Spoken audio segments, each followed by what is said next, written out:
therapist and New York Times best-selling author Lori Gottlieb. A lot of times relational issues are childhood issues in disguise. Yeah, I think you're spot on. Many problems are so fixable. You can heal a lot of things to have more of a relationship than you ever thought possible. The problem people have is that they feel like, I don't want to hurt this person.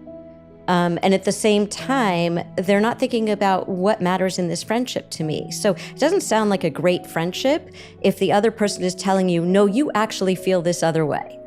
So you want to talk about, are you interested in being friends with me? Because I'm not interested in anything else. And part of being friends with me is hearing what I have to say and believing me. Otherwise, I don't think we're going to have a friendship that's healthy.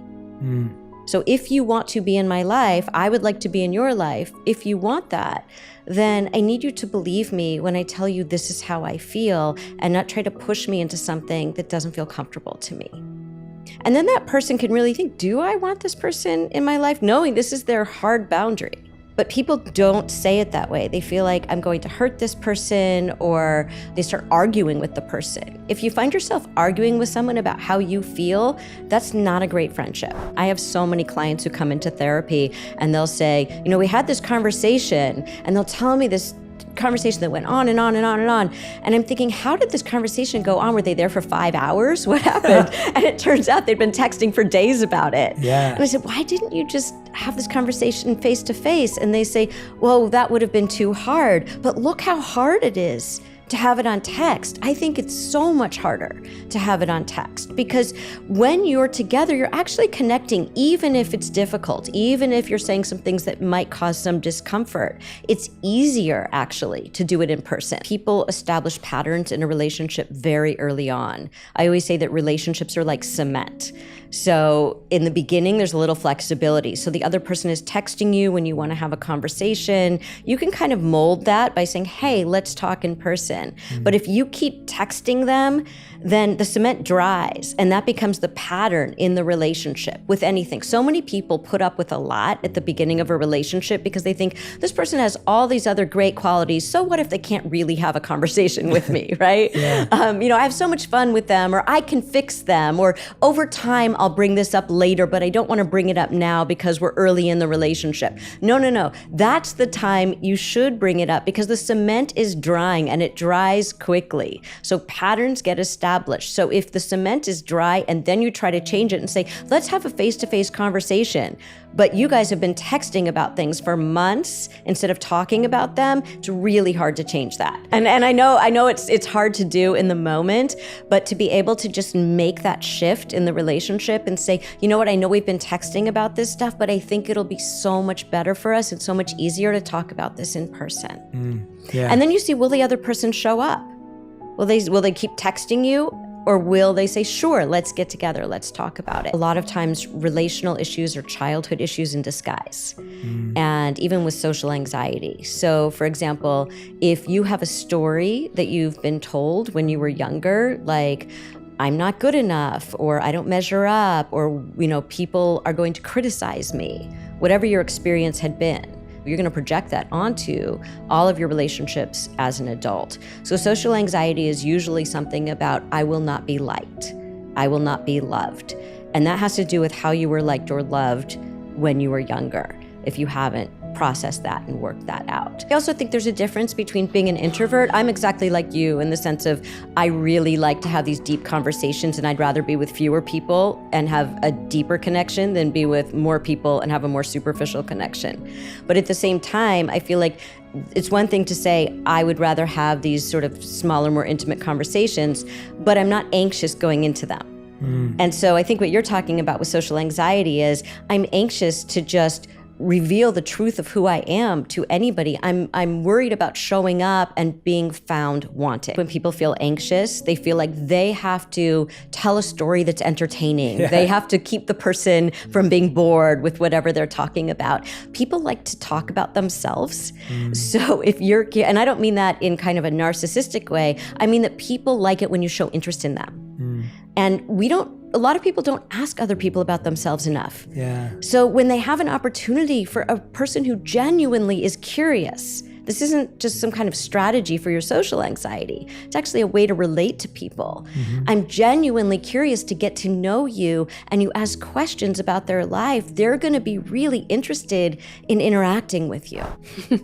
This reminds me of this saying, you don't choose a partner a la carte. You can't just order up all the qualities that you want. I want them to be sensitive, and I want them to be kind, and I want them to be super driven and ambitious, and I want, you get what you get, and there's going to be all these different qualities. And if that's really important to you, and you are going to feel like, I want to change this person, then that's doomed. That the person is who they are. Now, it's different if the person says, I'm working on this for myself. This is something that I'm trying to do. This is my area of growth right now. I want people to kind of let go of some of the things that research shows doesn't matter for a happy, lasting relationship. And I want people to have higher standards, ironically, about what does. So the character issues. Is this person a kind person? The two most important predictors of whether a relationship will succeed are emotional stability. Do you both have emotional stability? Are you whole in that way? I don't mean like you're finished, right? I just mean that you can self-regulate, you can have a conversation, you don't act out in egregious ways, you're honest, those kinds of things. And the other one is flexibility. It's really hard to be in a relationship with someone who's very rigid. I think about that saying, in the first 3 months of a relationship, you're not you, you're the ambassador of you. So it's very hard to know, and everybody's on their best behavior. But I think that people, you're still having a lot of deep discussions in those first 3 months because you feel this incredible vulnerability and intimacy. And people will tell you a lot of things that maybe you don't want to hear. So they are these red flags, and you kind of block them out. You think, oh, well, that's okay, or I'm not going to pay attention to that. You project onto them who you want them to be as opposed to who they actually are. Sometimes we think about boundaries as, I'm going to make this request and you're going to do it. And if you don't do it, then you have broken my boundary. That's not how boundaries work. Okay. Boundaries are about, and I think this is a really important point related to this, which is that when you set a boundary, you're deciding for yourself what you will do, not what the other person will do. And the other thing about boundaries is that people think that boundaries separate you. The point of the boundary is to bring you closer. It's, I want to be in relationship with you, but we need to have these boundaries. I remember somebody wrote into the column, a parent wrote in and said, my daughter has all these boundaries about how many times I call her during the day. And she said, I'm setting a boundary. And he wrote in and said, I don't want to have a boundaried relationship. And I wrote back and I said, every relationship is a boundaried relationship. You can't just do whatever you want in a relationship. All relationships have boundaries. It's kind of like the difference between being in an ocean with no boundaries or being in a fishbowl where the boundaries are too tight and people can't live. You want to be in an aquarium in relationship, right? So there's enough room for each person to kind of have their space, but it's not so constrained that like everybody's walking on eggshells, and it's not so open like an ocean where you can just do whatever you want. Why are you trying to get this person to do something? Why don't you find someone who is willing and interested in the kinds of things that you're interested in a relationship? And so then there's usually some old stuff there about, what we call repetition compulsion, which is you find someone who is unwilling to give you what you need or want, which is maybe some old stuff. And then you think like, I'm going to do it with this person because this time I'll win. This time I can make it happen. I couldn't make it happen when I was a child, but this time I'll win, except you won't win. It doesn't happen that way. The way you win is you let go of that, you grieve what you didn't get, and then you go find it in someone without trying to change them.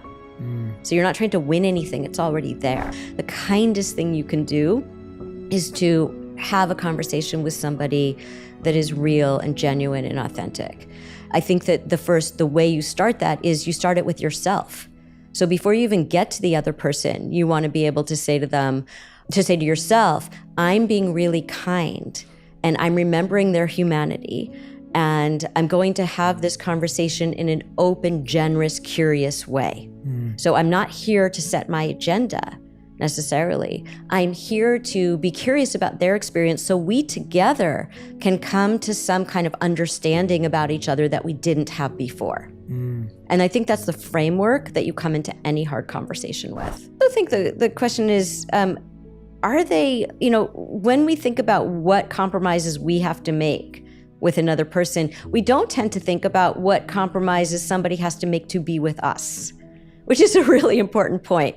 It's not like, I think people treat dating like shopping. Like, I want this, I'm gonna go find this. And it's not like the clothes when you're shopping are gonna be like, I don't think you're gonna look good in that, or I'd rather be with someone who looks differently. Like, the clothes are not judging you. We have this weird idea that this unconditional love, and it's just, they misuse that term. So I think we have to remember that as we are thinking about this whole human being, this person is choosing us with all of our annoying things, our quirks, maybe our past that we haven't really worked through, that we're still working through. And, we have this idea that, I'm shopping for someone. You're not shopping for someone. It's, how do I feel with this person? That is the most important question you can ask. How do I feel when I'm with this person? I think that people make this binary. I'm either going to pursue my dream and give up everything else, or I'm not going to pursue my dream. And I always say to people, you can have two things going at once. It's a lot safer to say, I'm going to try comedy and I'm going to put everything I have into it, but I'm also not going to maybe leave my job yet. Mm-hmm. And so I can see whether this really works for me or not before I give up this other thing. So it doesn't have to be so binary. One of the things that happens when you journal is you go into this space that you don't go into when you're not writing it down. When you actually can see something, it's very different from thinking it. Our thoughts are fleeting. They just move around. They're very disorganized. And the thing about journaling is no one's judging it. No one's seeing it. It's just for you. And it just takes 5 minutes. A lot of people will wake up in the morning and journal just to clear their minds. Many of us will wake up and the first thing we do is we look at our phones and already we're stressed. And already we're thinking about, oh, I didn't do this, or I'm behind already. It's not a good way to start your day. I love taking 5 minutes in the morning to just write down so that then it's out there and I don't have to sit with it all day long. A lot of people also will do it right before bed, because you know how sometimes we'll just think all these thoughts before bed and it keeps you up at night and you can't sleep. You journal before bed and now you feel like, oh, I'm all cleared out. There's an intimacy to that dailiness. There's a comfort, there's a safety of this person knows all these little quirks about me. We have all these inside jokes. We have a shorthand. This person asks how my day is. I know, it's the dailiness of being with someone. Mm-hmm. So you lose that. That's very lonely. But then you also lose the future. You had built up a whole story about what your lives were going to be like in a year, 5 years, 10 years, 20 years. Gone. And you have nothing to replace it with right now because you don't know what it's going to look like yet. So the grief is real, and I think people try to downplay it. They're like, why are you so sad about this? He was a jerk, or she was a jerk, or whatever. It's like, I'm sad because I lost something very important to me. And your friends need to realize that instead of just demonizing the other person. They need to realize, like, you lost something really valuable in your daily life, in the present, in the future, part of your past. All of that is gone now. So that's really hard. I think the other part of then dealing with the grief is letting yourself feel it, because it's real. No matter what people tell you, it's real. And the other part is the story that you're telling yourself about it is really important. So you might be telling yourself a story of the other person's terrible. That might feel good in the moment. It might be something like, I'm bad. Like, I'm not good enough. If I were only something else, this person would love me more. Or I'm not lovable. Or I'll never find anyone. Right? Those are not helpful stories because it's not true. It's you were not compatible with this person for whatever reason, even though you thought you were. If the other person doesn't feel you're the right person for them, you're automatically incompatible. Yeah. Right? You can't make it so that, well, they just don't see it. So we aren't compatible because the other person doesn't want to be with me. I think so many times we get into a new relationship after that and we punish the new person for something the old person did. Yeah. Right? Like the old person wasn't truthful with me, so I'm gonna check your phone all the time. No, don't put someone in jail for a crime they didn't commit.